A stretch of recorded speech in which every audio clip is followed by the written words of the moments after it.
Before you watch this video, I want you to remember something. Africa is not poor. Africa is not broken. Africa is wounded.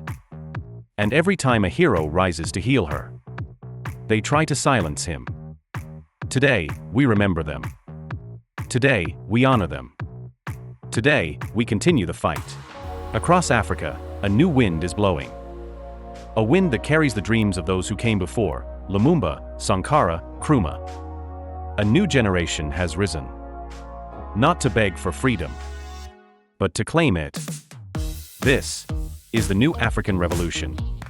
For too long, Africa was seen as a playground for empires, where borders were drawn by outsiders, where leaders served foreign masters, where resources left and poverty stayed. But the sons and daughters of Africa never forgot the sacrifices of the past. Today, new leaders, new voices, and new movements are rewriting the story. In the heart of West Africa, a 35-year-old soldier dared to do the unthinkable, stand up to the old powers. Captain Ibrahim Traore of Burkina Faso rose during a time of chaos. Terrorists, poverty, and foreign manipulation plagued his nation. We refuse to be slaves of the past. Burkina Faso will stand proud and independent. Under Traore, Burkina Faso expelled French troops. He nationalized parts of the gold sector. He prioritized agriculture over imported dependency. In just months, food production began to rise. A hungry nation started feeding itself again. But just like his predecessors, Traore faces threats, foreign pressure, economic sabotage, and media campaigns designed to discredit him. If you are still watching this video, it means you love it. Be sure to hit that like button and don't forget to subscribe. Have you done that? Let's move on. In South Africa, a firebrand named Julius Malema leads a bold charge through the halls of power. We want our land. We want our mines. We want our dignity. Malema's party, the Economic Freedom Fighters, EFF, demands the return of land stolen during colonization. They call for nationalization of key industries, mining, banking, energy, to serve South Africans, not foreign corporations. Branded as a radical by Western media, Malema embodies the same spirit of Sankara, refusing to compromise the future of his people for short-term profits. His fight is not without danger. Political pressure, assassination threats, yet Malema continues undeterred.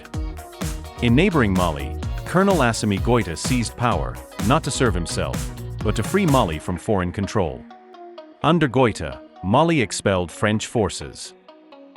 He reoriented military alliances towards regional partners and alternative global allies. More importantly, Mali joined Burkina Faso and Niger to create the Alliance of Sahel States, AES, a powerful declaration that Africa will protect Africa. In the face of sanctions, threats, and economic warfare, Mali stands firm. It's not just the leaders. Across Africa, a cultural and political awakening is underway.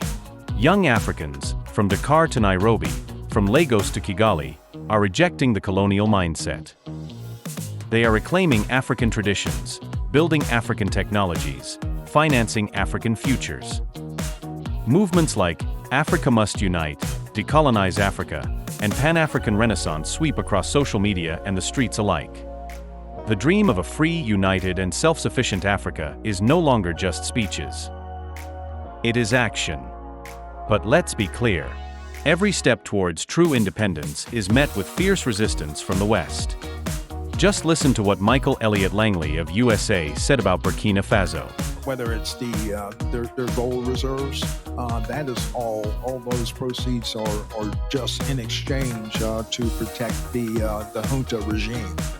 Economic sanctions, media propaganda, military threats, old weapons are used in new ways.